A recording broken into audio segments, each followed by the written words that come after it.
for soccer and. That's cool. How's their soccer coach now? Is the Well, team doing he's good? actually retiring this fall, so he has one more season. Problem is, we have a lot of talent, he just doesn't know how to coach right now. Okay. Because we have kids coming in from Norwich, some years of Miles. It's never a team to get them on. Got a youth scout. Yeah. You involved with the soccer? Yeah, Okay. I coach 3 teams on the side, I do purple team as well, so. And Parker's, I'm building my own brand right now, and stuff like that, so. There's a good chance you could land a position. It just all depends on what you're looking for. Yeah. They may want someone with more experience, but at the same time, they may want someone younger, so it just depends. Yeah. But it's not like I'm not trying to. Yeah, man, that's all you can do. Don't get ahead of yourself, right? Don't think like, hey, I'm gonna go, we're gonna win. Nobody knows. Go and do the best that I know I can do. Right? And think of that allocation of resources and how to use them. This is what we're talking about a little bit up here, right? Like, hey, you got the talent, Yes. but certain people don't know how to use the talent, right? Waste the talent. Who else?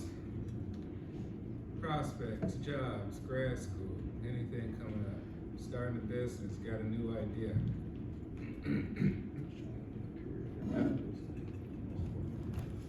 What do we hope to make graduating in May? What do we hope to make starting out? And have we thought about that? You mean like start date, like for a job? Or what? Yeah, like getting out, graduating in May, like what are your thoughts on what is acceptable, what's not acceptable to you? Do you have a plan? Do you have a strategy as the leader of yourself? Yes. So I kind of want to hear like your insight on this. So I was an intern at what now is my job about roughly a year ago, and the guy that works like football operations for the training facility, he's an older guy and doesn't bring much in for football. I mean, given our place specializes in like baseball and softball, but we still do a lot of football activities. I kind of want to see myself as head of football operations there, but as of now, all I do is like, I'll train like football skills camps every now and then, and like I kind of want to know like, how do I go about like, I mean, I told my boss that's my goal and everything, but like, how do I kind of, Move up. yeah. I say implement some of the stuff we're learning now, like literally either having written down a PowerPoint or just in your mind, but you gotta be able to explain this stuff very quickly, right? But any business plan, any plan in life, you'd be like, man, I got the greatest plans to make $1 billion. Great, you're probably not the only person. You can't explain it in 2 minutes, nobody's listening. So what I'm saying is like, look at the operations of what's going on and what you say the older guy is not doing. He's there like dead wood. Speak to the people besides him, of course, right? Because he doesn't want you to take his position, right? You're a threat. We talk about threats up here.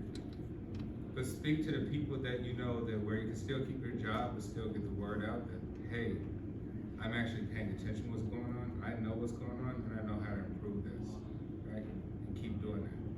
Repetition, repetition. Remember, if we say you tell a lie enough times in psychology, people believe it, right? Politicians do it all the time. Say it enough, believe it. Stick to it. So just have your plan somewhere. You know, you could, as a business person, you could have it in an entire PowerPoint, right? And do a proposal. I think we do crappy here and how we can do much better, more efficient, right? How the leadership here stinks. And other than that, it's just here's the stuff that comes with experience, right? Because you can't teach experience, right? Like I could tell you about like, hey, what I went through, that's great, Professor Ross, but eventually you're gonna have to go through it, right? It's unfortunate because so many people apply for jobs coming out of college or even grad school. Dude, I applied for like 1,000 jobs, nobody, you know, like 4 interviews, right? It's unfortunate unfortunate in our society, specifically in Chicago and surrounding areas, people typically hire people they know. Right? Somebody knew somebody who knew somebody, versus the most genius, intelligent, enthusiastic, innovative person, right? Who you think should get the job. So that's unfortunate. So it really does, like, yeah, it's a little bit of luck, right? But it's a little bit of you too, your personality goes a long way. So it's not all just brains, like, hey, I'm the smartest person in class, we got all A's. Congrats, right? Most billionaires get C's, they didn't get A's. Because it's like A's were a waste of time, C's is good enough to pass, give me a C. Because I'll be making money with the extra time versus people getting A's all the time. That could be a mindset. But the point is, you have to have a plan and a backup plan and a third plan. Like, okay, I'm gonna apply, may not get the job, what now? It's kind of like this whole what now theory, right? Yeah, you're maybe confident, like, this is gonna happen, but what if it don't? So you can't always just think of like, man, this is gonna happen, like, okay, if this don't happen, and if this don't happen, then what? So you have to have backup plans, like an airplane, right? It's like redundancy, they call. So the plane rarely ever crashes. Why? Because there's like 12 systems in case the engines go out, in case this and that, right? 12 backup plans. But it's a little bit of luck, it's a little bit of you, it's a little bit of personality. Personality goes a long way. Because honestly, even besides like people hiring people who they may know or somebody knows somebody in there, people hire people they like. So they either like you or they don't, you know? So you gotta go in too with a just kick-ass mentality and bring your personality, right? It's not all about like, hey, how smart I am and all that, because there's a lot of people who are smart. But your personality is you. That makes you, you. You know, that separates when we even talk about here, uniqueness, right? Your resources are unique, because you're you, you're not him, you're not him, you're you, right? So what do you bring? And I think that's the biggest thing to focus on is simply that, not imitating, because we all try to imitate each other, right? Or look, it'd be like the guy on YouTube, or this guy, or Jordan Peterson, or whoever. You know, we just try to imitate people, but at the end of the day, if you're authentically yourself, there's a lot of value in that you may not realize it is, instead of pretending, trying to be someone else that you're not. Anything else? Random questions.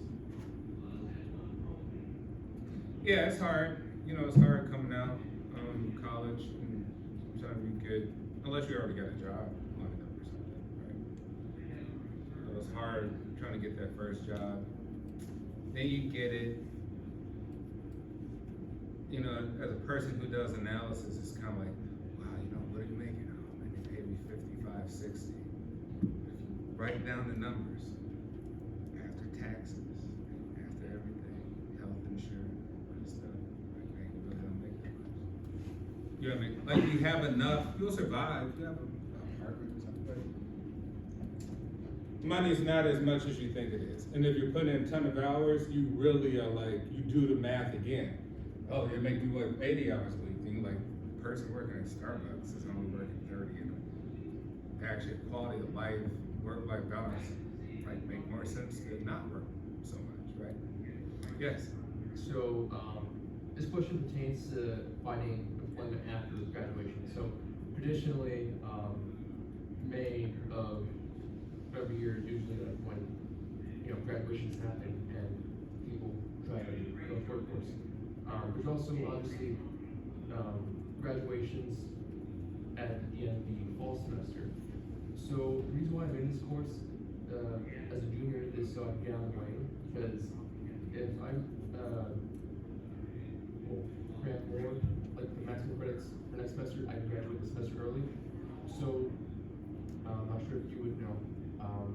Would you say it's easier or a bit more difficult to find employment after, say, a fall graduation? I mean, probably easier in the fall. Less people graduate, right? Everybody graduates. 90% of something. graduate in May. And two, you think of a businesses run on quarterly basis, right? So I say Q1, Q2, Q3, Q4. They're always thinking ahead. So think about it. In December, they're looking forward to the next year for that plan, right?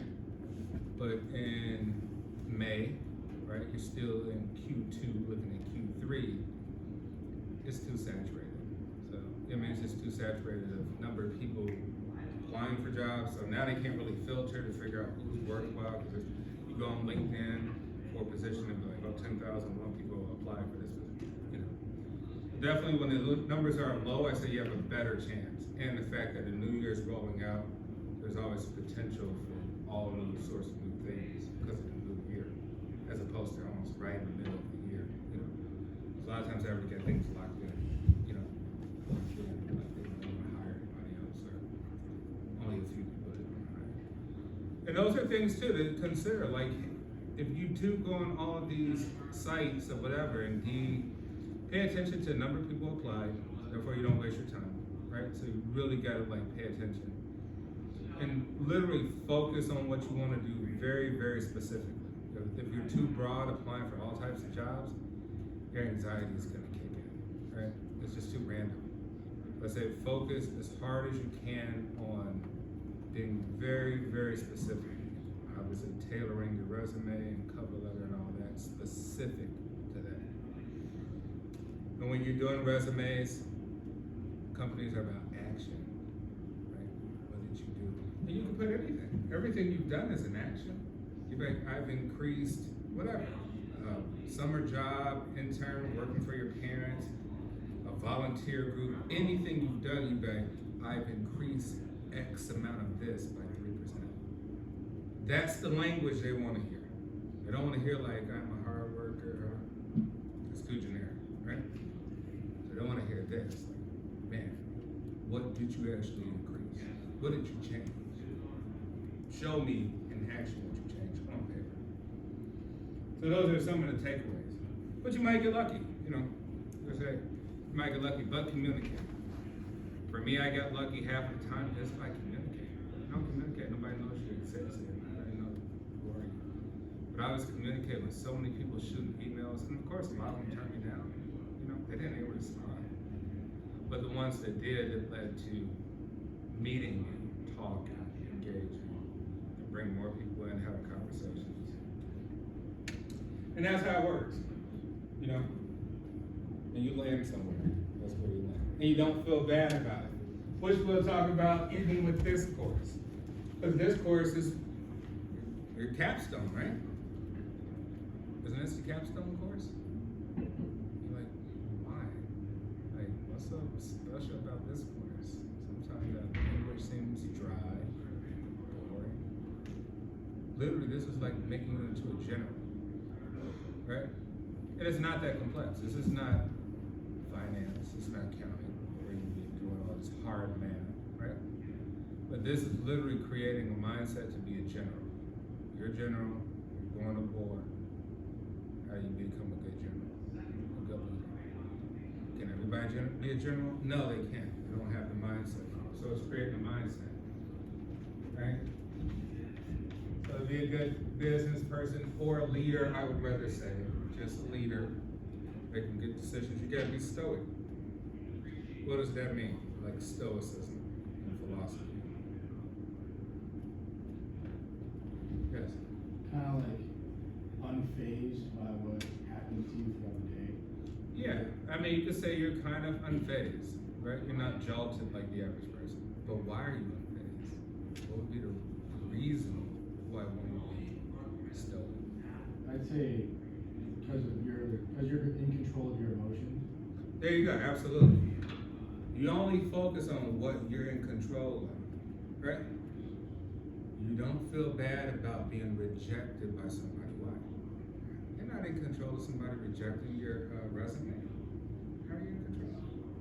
You're only in control of putting your best foot forward, and what happens, right? You be satisfied with that. You keep doing that until you feel like you land where you want to land. Or you can have anxiety and come complain about it all the time. You won't bestow it, right? But the point is, even when we become these CEOs, you made the decision, you live with it. That's it. There's no rewind button in life. You made the decision, live with it, put your best foot forward. And if it fails, guess what? What do? Do something else, try again. Right? But you only are using the resources with the information you have right now at the time you make the decision. That's it. That's all. That's the mindset. Not more so, I wish, idealistically, none of that, right? And that's why not everybody can do that. Everybody is a little bit wishful thinking and idealistic. And we should be. We all know where we kind of want to be, but we have to get there by being very realistic with what we got, right? And it doesn't mean like you gotta have a lot. The greatest person who does the most with the less. That's the truth, right? Worst person who has everything in the world and still do very little. So no matter where you graduate from, what year you're in, none of that stuff matters. The only thing that matters is you. Do you apply with what you have as your natural gifts and talent to maximize what we're talking about up here, to maximize your profit, your earnings, and where you're trying to go with that? So that's why I say, even in psychology, things are relatable. It's like corporations are made up of individuals, right? Government's not an invisible boogeyman. Government are a bunch of individuals making decisions. Corporations are a bunch of individuals making decisions. You know, like boogeyman, right? So in reality, they are us, right? We can apply it, we can understand it. It shouldn't be that difficult to understand. It's not that complex. If you make it complex, it'll be complex. If you keep it simple, it will be simple. All right, left off, any more questions? Left off at IO, right? Industrial Organizational Model, which basically say the major force of which creates a successful company is the outside forces. What's happening in the industry, what's happening in the market, and how we change through those forces, right? And then the other flip side was the resource-based, like, hey, we may not need to change those forces because we have good resources here, right? Our model is to stick with what we got, the intelligent people, the amount of money we got, the machinery, the product, et cetera, et cetera. Two different approaches, but here we're talking about IO. Economies of scale, what does that mean?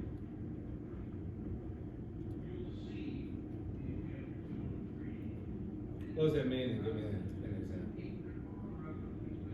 Is it like macro and microeconomics? Yeah, I mean, it's part of it, but kind of like, what does it entail? Economies of scale.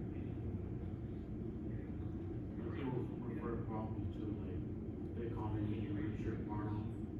Yeah. More specific area. Yeah, but just literally think of like, a lot of times with words, literally the meaning and the hidden definitions in the words, right? So look at the words. It's about scaling, right?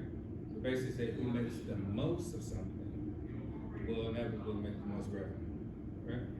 Make a gazillion candy bars, probably can get rid of a billion, right? Therefore you have a ton of revenue. You don't make that much because you're too differentiated, it's too unique, blah, blah, blah, blah, blah. You're not scaling, right? You're about like making real unique, intricate things. Other people are like, I just want to make the simplest thing, but a gazillion of them, like Hershey Snickers. Right, so that's economy of scale, broad scale, right? Whoever makes the most of something and find it the easiest way to make it, kind of wins. Think of Coca-Cola, right? It's not that complicated to make Coke. Barriers to market entry, what are those? Like, give me an example to some barriers.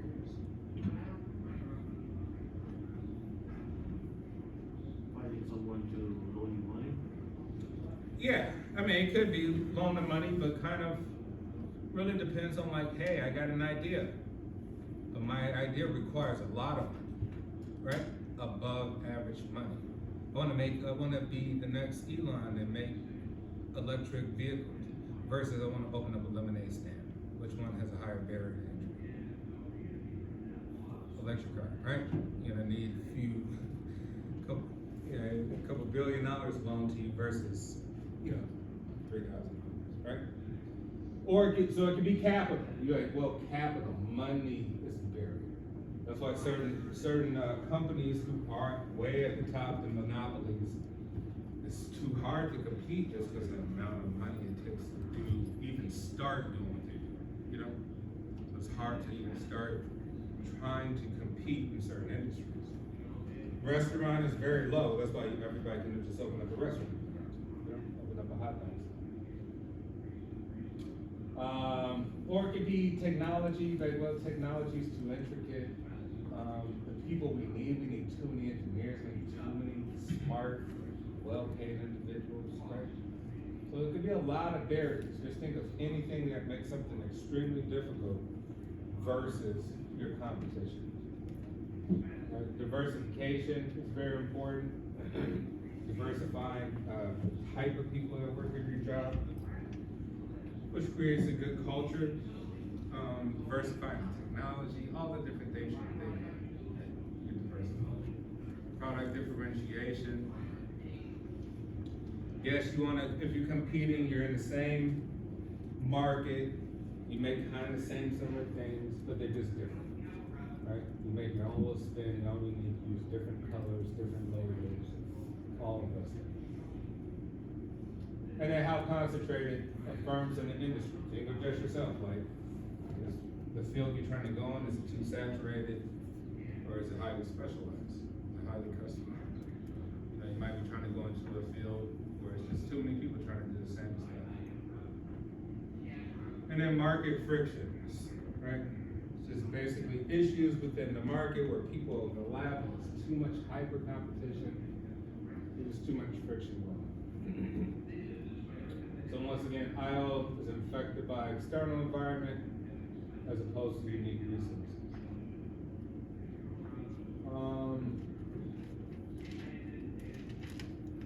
Assumptions, right? We always gotta make assumptions about anything. And that's why questions matter. Questions are valid assumptions, right? Ask a question, right? You don't know, we only can assume. I can only assume. Here, companies assume that the external environment imposes pressures and constraints that determine strategies that will result in superior returns, what we talked about, right? Instead of putting your money here, you can put it somewhere else. These returns are not satisfactory, right? Competition, competing within an industry or within a segment of that industry are assumed to control similar strategically relevant resources. All of this. Kind of went over all this assumption. Anyone ever heard of Porter's 5 Forces before? In any of your marketing classes or anything? No 5 Forces model? Setting out for marketing, we also have them here for leadership too, right? 4 or 5 forces of this model suggest that an industry's profitability is a function of interactions among suppliers, right? Can you negotiate? Can the suppliers negotiate with you for the things that they supply you with? Buyers. Are your buyers willing to negotiate? Negotiate just means are they willing to accept a lower price? Are they willing to accept a more expensive product? Are they willing to accept a less quality product?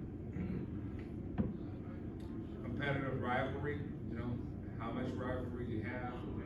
Substitutes. Hey, you can go online and go on AliExpress and eBay and find substitutes or a generic brand, anything you want. You go on Jewel, you can either buy the Kellogg cereal or you can buy some other generic cereal, right?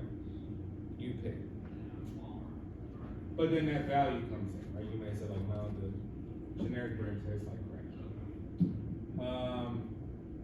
And potential entrance to the industry. If it's an easy one to enter, it's going to be too saturated eventually, and eventually your revenue will go down, your profitability. This one's kind of hard to see. Have you guys ever see this?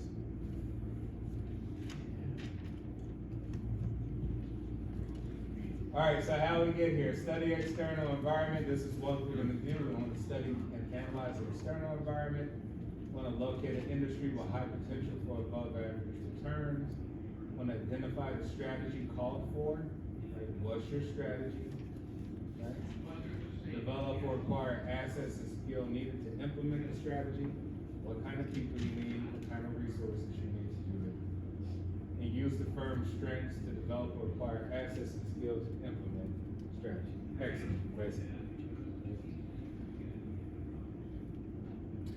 Then we got the resource-based model, right, which is basically uniqueness of resources and capabilities to get superior returns. Here are some resources, right? Capital equipment, skills of individual employees, patents, right? People can't steal them, finances, time and manager. Physical capital, human capital. Now, name some companies you could think of where, say, human capital is extremely important. What are some companies we could think of? Movie industry. Which one? Movie industry. Movie? Yeah, right. Talent counts. Not everybody can act, right? Not everybody can produce. Extremely difficult things to do. Not everybody can direct. Right? You get people, lighting, all those things are very, very talent based, right? Very specific. We all can't be actors. What else? The construction industry. Yeah, absolutely. You're building skyscrapers. You don't have the correct engineers, the correct equipment, right? You can't build a faulty building, lawsuits, putting people's lives at risk, right? So you need human capital, extremely important.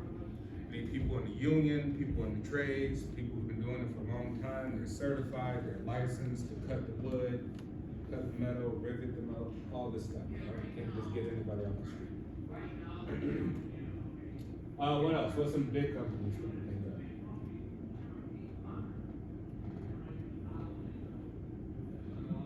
We're talking about other class. Who works? Anybody work at Amazon or worked at Amazon?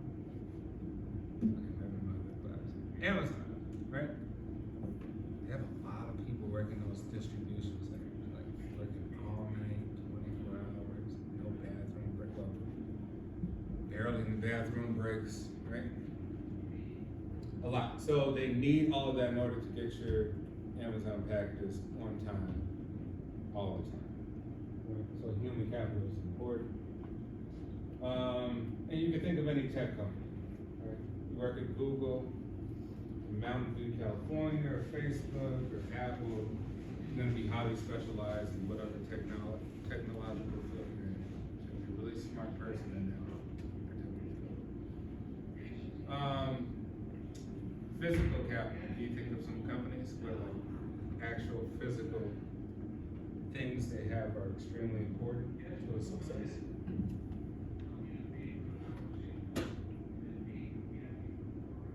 Well, like any car manufacturer or factory, overall loss of years.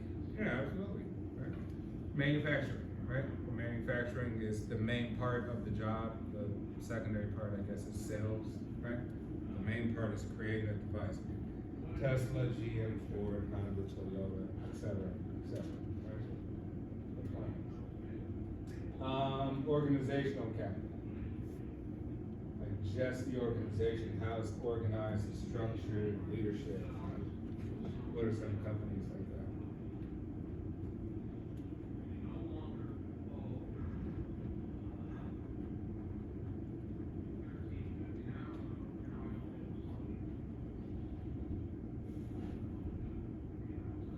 What do we think? Think anything?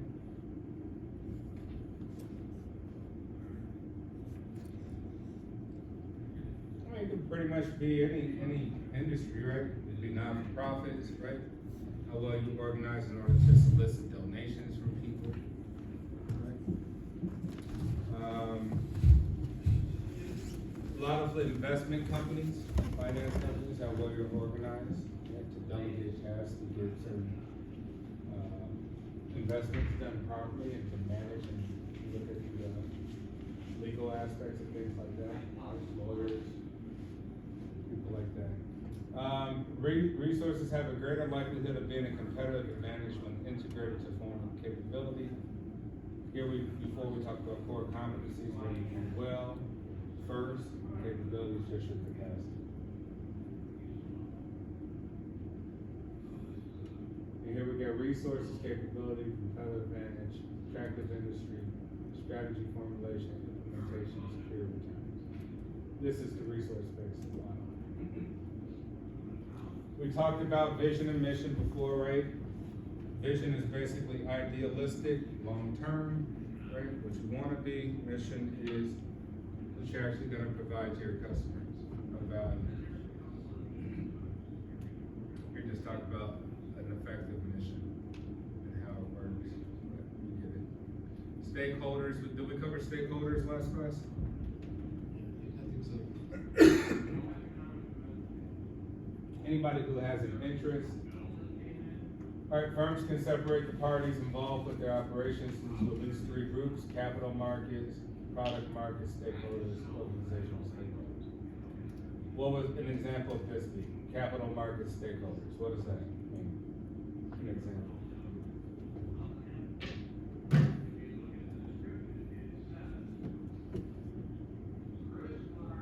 Remember, anything done with capital is really just money. I was gonna say, does that include the shareholders in the account? Yeah, right, the shareholders make money. They make money off the business, off its operations, goes up, goes down. So they're capital market stakeholders. They may not be product market stakeholders or organizational, or they could be. Right? Product market stakeholders are people who are concerned about the product itself. Right, and it could be, there's different roles and jobs. You can work in marketing, so you can look at the branding. You can create the different labels and colors and all these different things. Those are the stakeholders who look at the product. And organizational stakeholders are basically employees, managers, executives, things like that. Here they put capital market, choose they put banks, right? So banks, they supply you the money, so they definitely have a stake in how well you're gonna perform in terms of capital. Product market shareholders are primary customers, suppliers, host communities, and unions. Anybody work or part of a union? Okay. We talk about unions. An organizational employees, managers, non-managers. Skip this stuff. All right, so here's what you guys are learning to be: strategic leaders. People located in different areas, levels of the firm, using the strategic management process to select actions to help the firm achieve its vision and its mission. Right? So you're gonna need to be decisive, committed to nurturing those around them, right? Being able to educate, and committed to helping the firm create value for all stakeholder groups. Remember what I said before, it's a mindset. Can you make a decision and can you live with it? Not all people are able to do that, hence why not all people are managers or leaders. Can you nurture people? Can you motivate people to be the best form of person they could be? Can you motivate people to use their talent to their maximum effect, right? We talked about even sports. Can you use the talent? Can you motivate them? Can you make them see how talented they are? What's your process in doing that? You know, you gotta have a strategy for that too. Motivate people. Think of this. When you're going out and you guys are looking for jobs, how the organizations motivate you, they'll say, "Hey, give you a really cool title. Get your business cards with your cool title. And tell everybody about it, put it on LinkedIn. Make sure you tell everybody about it." Right? And even if you're a janitor, say you're just a janitor, what title are they gonna give you to motivate you?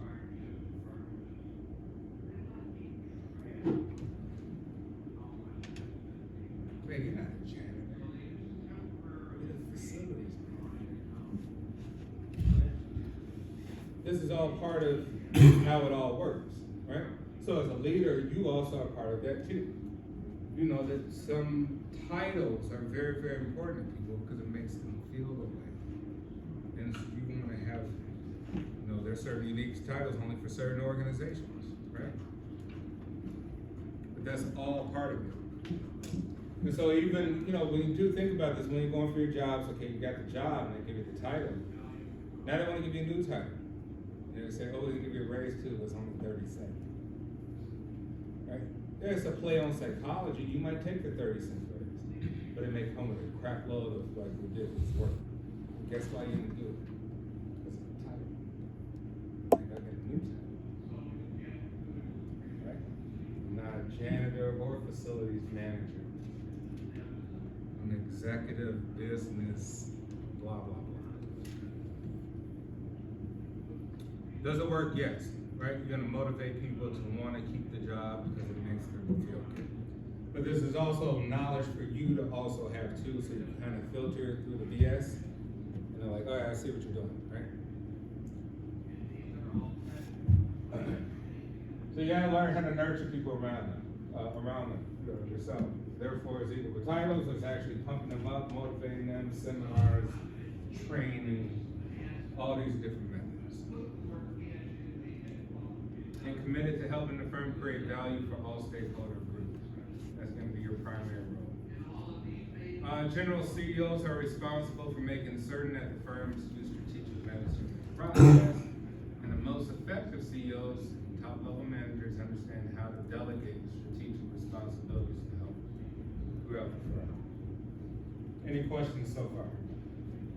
Who wants to be a CEO in the future? Come on, don't be shy. Because you guys want to start your own, I know you want to start your own business, right? You have to be CEO.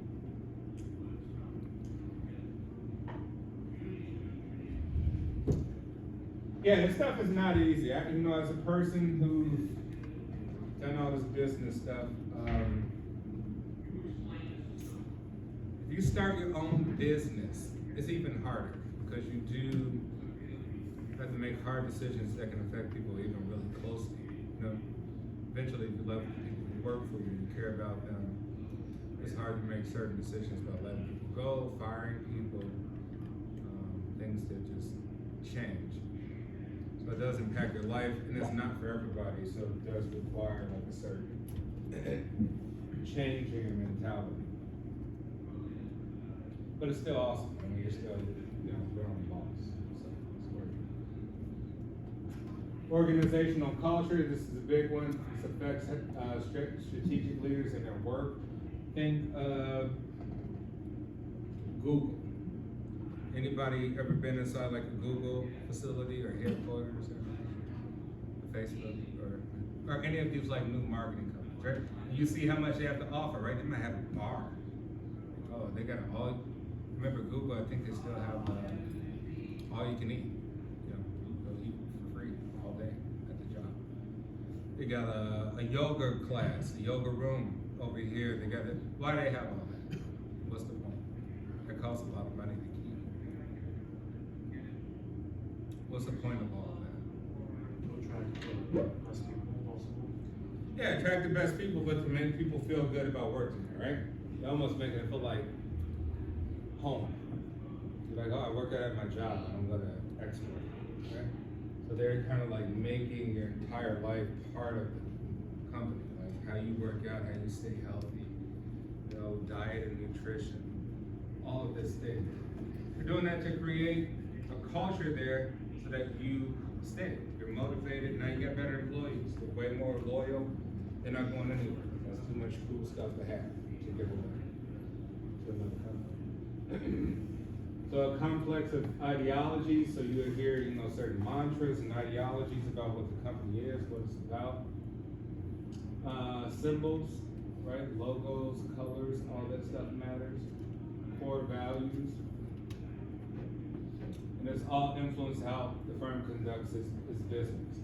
So culture of a job is very important, because you can get a good job, a lot of good money, but the culture stinks. Probably won't be there that long. People are not that great. Right, so it's the social energy, which is big, because we all socialize people, that drives or fail to drive the organization. So it's a challenge to keep people, right? There's some jobs you could be like, oh, you guys have a high turnover rate. Like there's people coming and going to this job every couple months. Why would you want to work there? You know, you'll probably not end up working there too long either, right? Culture stinks. But if you know all of this stuff, you can spot it really quick, and you can see the symbology here, the ideology of what they talk about, how the manager talks like that. Very important stuff, right? There's all the social energy. We all are very, very highly social. Because typically where we work is like 70% of our life. You know, people even talk about having work husbands and work wives and stuff like that, right? So yeah, social energy. What time is it? 40. Okay. Any questions so far?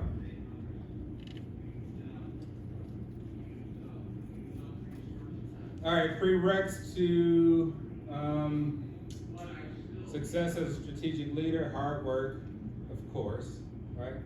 Thorough analysis, that's the big one. Can you be brutally honest? Can you guys be brutally honest? Think you can pull it off? Really?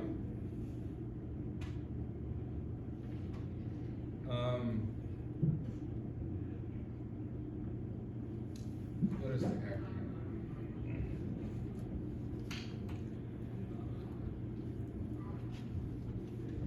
So pull out some paper, we're gonna have an exam real quick. I'm just kidding. Right? Point is, did you get stressed out in less than 3 seconds? It's like, what the heck? Right?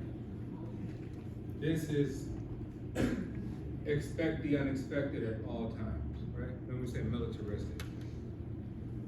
In the military, they got something called VUCA. Volatile, uncertainty, complex, and anonymous, ambiguity, right? Which means that as a leader of an organization, any organization, you have to always expect chaos. So how you're gonna reply to the chaos or respond to it makes the personality for good leaders or not. Now towards week 3 or 4, we're gonna have, I'll send out the links, but you guys are gonna take that Peregrine exam, right? And it's basically to sum up everything you learned throughout the business program. See almost like your learning assessment, right? How to assess, what you've learned thus far. And it may show some things about personality types within it, right? Are you strong-minded? Are you very honest? Are you clear? Are you concise? Are you introvert? Are you extrovert? Right? Are you uncomfortable all the time in uncomfortable situations? Or do you care less because you actually like to solve problems and you like being uncomfortable? Because you may look at uncomfortability as growth. You may look at being too comfortable as stagnant, right? That you actually don't grow. So with that being said, it's looking at everything in life almost as a challenge, that needs to be conquered. Everything in life, all the bad, like it's supposed to happen. This is fate. It's bad happen. It's supposed to happen. How do I solve it?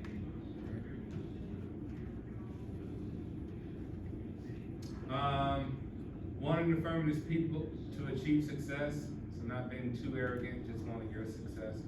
And tenacity, having like the energy, fervent motivation. You must have a strong orientation for embracing change. Are you open to change? Do you not like change? Be innovative. Are you very creative in your thinking? Or you stall a lot? Promote innovation and have a global mindset. That's it. Okay. Questions? We think we could be good leaders?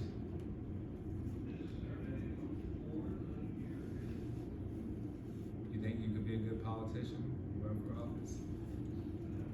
No? Those are the people with the most power. And they're great, like, great leaders. Remember I said it requires, if you do change your mind frame, eventually you do change brain chemistry too. So think about it when I said before about, hey, most CEOs, politicians, even military people are sociopaths, but they could be functional sociopaths because it's needed for the job, right? You can't really be too emotional about every bad news you hear. If you're emotional about every bad news you hear, you're probably not the person for the job, right? So I mean, it's always bad news, and that's why you get paid the big bucks, is to work under a lot of pressure. So if you're not good with handling pressure, you're probably not going to be a CEO or VP or anything like that too. It's not for everyone. Yeah, so we'll have that Peregrine exam. I'll send that out. Probably over the weekend. I'll send that out to you guys. I think you have until like week 3 or 4 to finish it. They say it takes about 3 hours worth of study for it. That's completely up to you, however long you want to study for it. But it is an assessment for the business school. What else before we go? Questions? Questions about anything? Career advice, life experience, random questions? Nothing? You're gonna send out quiz 1, right? Yeah, I'm gonna send out quiz 1 probably tonight. So you'll have until like Sunday night at midnight to complete. And it won't be long. So I wouldn't stress too much about it. Then I have to go on Blackboard and revise a lot of the dates, you know, because when they set up the class, a lot of times it doesn't correlate to the syllabus. Just stick with the syllabus. Just stick with anything, stick with the syllabus. You know, we're gonna end up doing like a simulation for the class, right? Where you can tweak things, move things around. We'll talk more about that next week. Yeah, the class should get more fun as time goes on because we'll start thinking about real businesses. And hopefully the class helps you create your own business, right? From start to finish. You can always ask me random questions about starting your business, like what it requires to actually do it, how to source money and things like that.